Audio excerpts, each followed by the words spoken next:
China's COVID-19 cover-up. Meanwhile, reports suggest that the death toll in the hardest-hit Chinese city of Wuhan may be much higher than Beijing's count and what Beijing is saying. Joining me right now is former White House chief strategist Steve Bannon. Steve, it's great to have you on the program this morning. Thanks so much for joining us.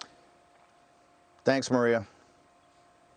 And I saw you on Sunday Morning Futures. You pointed out that the World Health Organization put out a tweet on January 14th saying that there's no human-to-human transmission of this disease. That's why President Trump is taking aim at the World Health Organization, saying that we're not going to give them the money, perhaps, that we normally do. What do you think about that?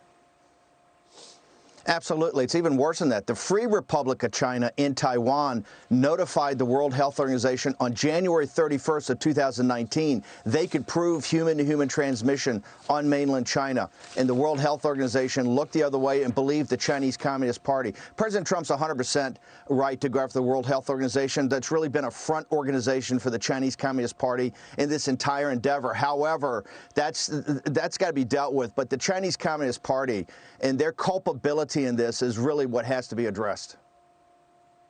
Yeah, how will that be addressed? I mean, Steve, you and I talked on Sunday about the fact that they cornered the market for protective equipment in January while they were downplaying the coronavirus. They actually acquired 2.02 billion masks, 25 million pieces of protective clothing. They already make half of the capacity of all masks in the world. Why did they need to buy another 2 billion in January while they were playing down the coronavirus?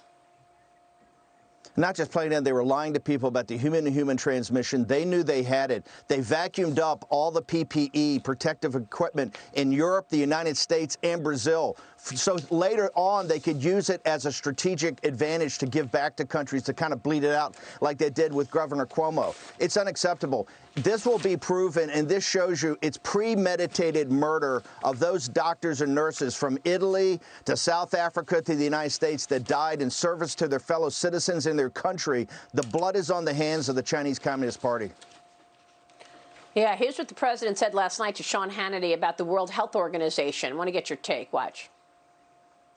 Every step that they made, everything that they said was wrong, and always in favor of China. Keep it open. Don't close the borders. There were other things, too, where it came from, the extent of it, how serious it was. They never viewed it as that serious. So, Steve, they were obviously working for China, but it really is concerning that this is a UN agency, Steve, that the U.S. funds the majority of the money given to the World Health Organization. And it's not the only UN agency that China wants to control. They tried to compete to run the intellectual property agency. What a joke. They've been stealing intellectual property for decades. And then the other day, they actually got themselves on the agency for human rights. Another joke. Human rights and China? You've got 1 million Uyghurs right now locked up in camps. Not just in Uyghurs. Look what happened to the people in Wuhan because they lied to everybody about the human-to-human transmission. Look, in Geneva, they're trying to control or do control all of these UN operations. That's what President Trump's absolutely correct to expose this and go after it and make sure that it's taken care of. However, we can't take our eye off the ball. Remember, one of the most powerful things President Trump did was stop flights from China to come into the United States in late January. At that time, the Chinese Communist Party had limited, they had locked down internally Hubei province, but you could still fly from China to everywhere in the world, including Italy and Spain. The Chinese Communist Party knew about human-to-human transmission in December. All of this could have been stopped. The city of Wuhan and the decent, hardworking Chinese citizens did not have to be destroyed. Hubei province did not have to be destroyed. Italy, Spain, South Africa, the United States. All of this is at the doorsteps of the Chinese Communist Party. They are the Chinese people are the biggest victims. This is a murderous group of gangsters, and they've got to be held accountable by the world. Which is why I believe this upcoming election in November will be largely about China, as well as the president's leadership for the coronavirus. But people want to know that you've got somebody in charge who's going to keep China accountable. We've been talking about this now for years. Devin Nunes doing an investigation into China over the last 3 years that I've been focused on Sunday Morning Futures, where China has been putting military bases across the world. They've been stealing intellectual property. They've been tracking their citizens. They've, and they're trying to track the world. Look, that's very important, and I think we both know who has been spot on this, and that is Peter Navarro in the White House. I want to get your take on this memo, 2 memos that Peter sent. Look, I agree that Peter Navarro has been spot on. I have him on all my shows all the time as a result of that, but it's a competing vision within the White House, isn't it, Steve? Well, no, I think President Trump, look, let's go back there. Peter Navarro and really Pottinger, it was the China hands that knew about the scale of this. This is why you asked the question in Davos. You started following this in Davos in mid-January, as we did. People that know China understood the scale of this, and Peter Navarro's memo. But the key thing of that is the actions President Trump took. Remember, he stopped travel in from China when China wasn't stopping it for the world. He also quarantined people. That's what people forget. First time, I think, in 50 or 60 years, he stood up this task force in the White House. He also changed the requirements in nursing homes, knowing that that was going to be an affected area. And the last thing he did was to tell CDC, hey, you've got the testing, stand it up and let's get the mass testing. The China hands in the White House, Pottinger and Navarro, had this right. If you read those memos, they're prophetic about what was going to happen. Now, the president didn't see them, but his natural instincts were to take charge and to get on top of this thing right away. And you're absolutely 100% correct. The November election, look, I say every day is November 3rd now, but you can see that this confrontation, this economic and information war confrontation with China is coming. And the American people, the people throughout the world, and the Chinese people want to hold accountable the Chinese Communist Party. What did they know? When did they know it? And what actions did they take in December, mid-December of 2019? Yeah. If they had done what a legitimate government would have done, which is get on top of this and not let it become their biological Chernobyl, all of the suffering, all of the economic destruction, all the destruction of pension funds, all the unemployment, all the death would have been avoided.